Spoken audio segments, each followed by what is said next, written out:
1000 people 1000 people இப்படிதான் இருப்பாங்க. You know what? இப்போ இவங்க எல்லாம் நம்ம சப்ஸ்கிரைபர்ஸ்.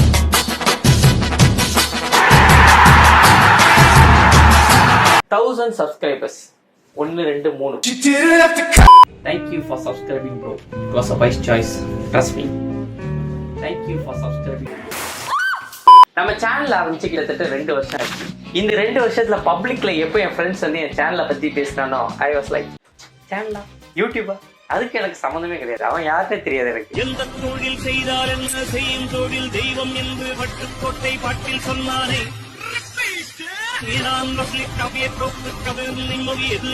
இந்த வீடியோட கண்டென்ட் என்னன்னா, எப்ப நம்ம சேனல் 1000 சப்ஸ்கிரைபர்ஸ் கெயின் ஆச்சோ அப்பவே சேனலுக்கு ஒரு பிரச்சனையே வந்துருச்சு.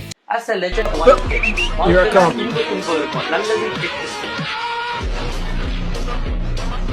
வாழ்க்கைனா இன்ப துன்பம் இருக்கும், நல்லது கெட்டது, சூரியன் சந்திரன், அந்த மாதிரி நம்ம சேனலுக்கு எப்ப 1000 சப்ஸ்கிரைபர்ஸ் ஒரு நல்ல விஷயம் நடந்தோ அதே மாதிரி ஒரு கெட்ட விஷயத்தையும் நடந்து பல பேருக்கு ஆபாசத்தை கிளப்பினெல்லாம் என்னை கம்ப்ளீட் பண்ண ஆரம்பிச்சாங்க. அந்த இஷ்யூ என்னது, அந்த இஷ்யூவை நம்ம எப்படி ஃபேஸ் பண்ண போறோம், அந்த பிக்கஸ்ட் டிசிஷன் என்னன்னு பார்க்கணும்னா வீடியோ எங்க வரைக்கும் பாருங்க. என்னாலே நம்ப முடியல நான் அந்த டிசிஷன் எடுத்தேன்.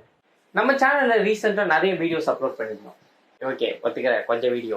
இந்த ஷார்ட்ஸை நீங்க எல்லாரும் கண்டிப்பா பார்த்துருப்பீங்க. இந்த ஷார்ட்ஸ் என்னோட சேனல்லேயே மோஸ்ட் வியூட் ஷார்ட்.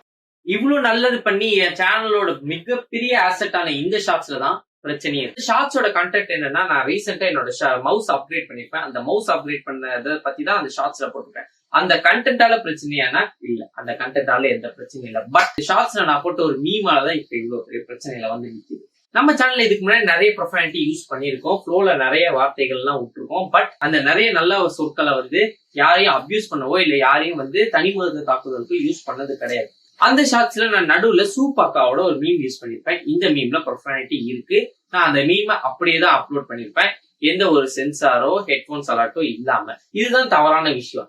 இதை நான் அப்லோட் பண்ணும் போது இதுல ப்ரொஃபானிட்டி கண்டென்ட் இருக்குன்னு ரியலைஸே பண்ணாம எனக்கு தெரியாம தான் நான் அப்லோட் பண்ணிருப்பேன். அது எப்படி ப்ரோ நீ தெரியாம அப்லோட் பண்ணுவேன்னா, இந்த டெம்ப்ளேட்டை நான் கடந்த 2 வருஷமா பார்த்து அடிச்சு தேய்ச்ச ஒரு டெம்ப்ளேட். சோ இதை பார்க்கும் போது அதுல ப்ரொஃபானிட்டி இருக்குன்னு சொல்லிட்டு எனக்கு ஸ்ட்ரைக் ஆகல. இந்த ஷார்ட்ஸ் நான் அப்லோட் பண்ண உடனே இது வரைக்கும் இல்லாத மாதிரி என்னோட சேனல் அந்த ஷார்ட்ஸுக்கு மட்டும் வியூஸ் வந்து திடீர்னு பம்ப் அப். அதை பார்த்தோன்னா நான் ரொம்ப சந்தோஷமா ஓகே ஜாலி, நம்ம வீடியோக்கு வியூஸ் வருது அப்படின்னு சொல்லிட்டு நான் ரொம்ப ஜாலியா இருந்துட்டேன். அதுல ப்ரொஃபானிட்டி கண்டென்ட் போட்டதே ஒரு பிரச்சனையாவே எனக்கு தெரியல. திடீர்னு எனக்கு ஒரு கமெண்ட் ஒன்று வந்துச்சு, ப்ரோ வீட்டுல எல்லாரும் கேட்டாங்க ப்ரோ 18+ போட மாட்டியா ப்ரோ அப்படின்னு ஒரு கண்டென்ட் வந்துச்சு. அதை பார்க்கும்போது எனக்கு சிரிப்பு தான் வச்சு, ஓ வீட்டுல பார்த்து யாரோ மாட்டிட்டாங்க போல இருக்கு, சாரி ப்ரோ நெக்ஸ்ட் வீடியோல போட்டுறேன் அப்படின்னு சொல்லிட்டு விட்டேன். பட் கொஞ்ச நேரம் கழிச்சு அந்த ஒரு கமெண்ட் 2 கமெண்டா மாறிச்சு, 2 கமெண்ட் 3 கமெண்டா மாறிச்சு, 3 கமெண்ட் 4 கமெண்டா மாறிச்சு. 4 கமெண்ட்க்கு அப்புறம் அவனுங்களே திட்ட ஆரம்பிச்சாங்க, டேய் கெட்டாத்த பேசாதா, டேய் 18+ போட மாட்டியாடா அப்படின்னு சொல்ல ஆரம்பிச்சாங்க. சோ அப்புறம் தான் இது எனக்கு ப்ராப்ளமாவே புரிஞ்சுது. என்னைய திட்டி வந்த எந்த கமெண்ட்டையும் நான் இன்னும் ரிமூவ் பண்ணல, ஏன்னா நான் அப்படியே தான் வச்சிருக்கேன். ஏன்னா இதுல மிஸ்டேக் யார் பக்கம்னா என்னோட சைடு தான் மிஸ்டேக். நான் ஒண்ணு அதுல 18+ போட்டுக்கணும், இல்ல சென்சர் பண்ணிக்கணும், இல்லைன்னா அதுல வந்து ஹெட்போன்ஸ் அலாட்டாவது கொடுத்துக்கணும். நான் இந்த 3மே பண்ணல.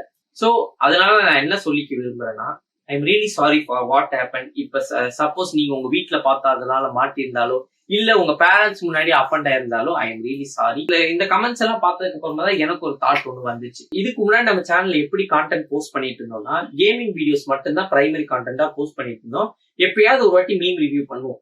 பட் ரீசெண்ட் டைம்ல நம்ம நிறைய கேமிங் இன்ஃபர்மேட்டிவ் ஷார்ட்ஸும் நிறைய போஸ்ட் பண்ண ஆரம்பிச்சிருக்கோம். எப்போ ஒரு சேனல்ல இன்ஃபர்மேஷன் நம்ம ஷேர் பண்றோமோ அப்பயே வந்து அந்த ப்ரொஃபானிட்டின்றது வந்து ரொம்ப ஆடா எனக்கு ஃபீல் ஆச்சு. ஏன்னா வந்து ஒரு இன்ஃபர்மேஷன், ஒரு எஜுகேஷனல் பர்பஸா ஒரு வீடியோ போஸ்ட் பண்ணும்போது அதுல நடுவில் ப்ரொஃபானிட்டி வருது, ரொம்பவே ஆடான விஷயம். அது மட்டும் இல்லாம ப்ரொஃபானிட்டியால வர அந்த சின்ன சென்ஸ் ஆஃப் ஹியூமர் வந்து லாங் ரன்ல பார்க்கும்போது நாட் வொர்த் இட் ப்ரோ அந்த மாதிரி தான் ஃபீல் ஆகுது. ஸோ அந்த பிக்கஸ்ட் டிசிஷன் என்னன்னு இப்ப சொல்றேன். அந்த முக்கியமான டிசிஷனை நான் சொல்றதுக்கு முன்னாடி make sure to like and subscribe to VFC channel. நம்ம சேனலை இன்னும் பெருசாக்கிறதுக்கு, நம்ம ப்ரோ ஆர்மியை இன்க்ரீஸ் பண்றதுக்கு மறக்காம சப்ஸ்கிரைப் பண்ணிருங்க. ஓகே சீரியஸ் மூட் ஆன் பண்றா. No more profanity. அதாவது என்னன்னா ஃப்ரெண்ட்ஸ், நம்ம விஎன்சி சேனல் குடும்பங்கள் கொண்டாடும் யூடியூப் சேனல்ல மாறப்போகுது.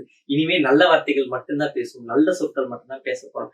நம்ம தமிழ் யூடியூபர்ஸ்க்கும் ப்ரொஃபானிட்டிக்கும் ஹிஸ்டரி, ரொம்ப பெரிய ஹிஸ்டரி. ப்ரொஃபானிட்டி யூஸ் பண்ணி நிறைய சேனல் அடி மேல அடி வாங்கி சதறி போய் சின்ன பின்னமான கதையெல்லாம் நமக்கு பார்த்திருக்கோம். சோ மரியாதையை நம்மளே ப்ரொஃபானிட்டியை விட்டுறதா நல்லது. சோ ப்ரொஃபானிட்டின்றது வீட்டுக்கும் நாட்டுக்கும் கேடு. சோ நம்ம சேனல்ல இனி ப்ரொஃபானிட்டி கண்டென்ட் யூஸ் பண்ண மாட்டோம். இனிமே நீங்க தைரியமா ஹெட்போன்ஸ் இல்லாம நம்ம சேனல்ல யூஸ் பண்ணுவோம். இனிமே நம்ம சேனல்ல ப்ரொஃபானிட்டி கண்டென்ட் எதுலயுமே வராது. அப்படி சப்போஸ் கேமிங் வீடியோஸ்ல தப்பி தவறி நான் இதை வார்த்தை விட்டா கூட எல்லா வார்த்தைகளும் சென்சார் செய்யப்படும். கண்டிப்பா சென்சார் செஞ்சுதான் ஃபைனல் அவுட்ல வரும்.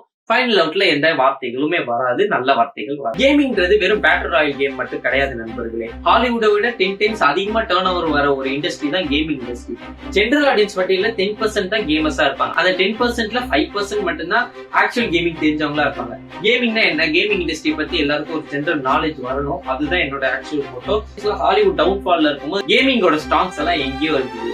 சோ இதனால நான் என்ன சொல்ல விரும்புறேன்னா, இவ்வளவு ஃபாஸ்ட் க்ரோயிங்கான இந்த கேமிங் கம்யூனிட்டியில நம்மளும் அதுக்கு எப்படி ஒரு பார்ட்டா இருக்கிறது நோக்கி போறதுதான் என்னோட ஏமா இருக்கு. அதை நோக்கி தான் நம்ம கம்யூனிட்டி மூவ் ஆக போகுது. So it was a wise decision subscribing, bro. Thank you for joining VMC community. Let's make our community most healthy and the social community in the industry. Bro fist.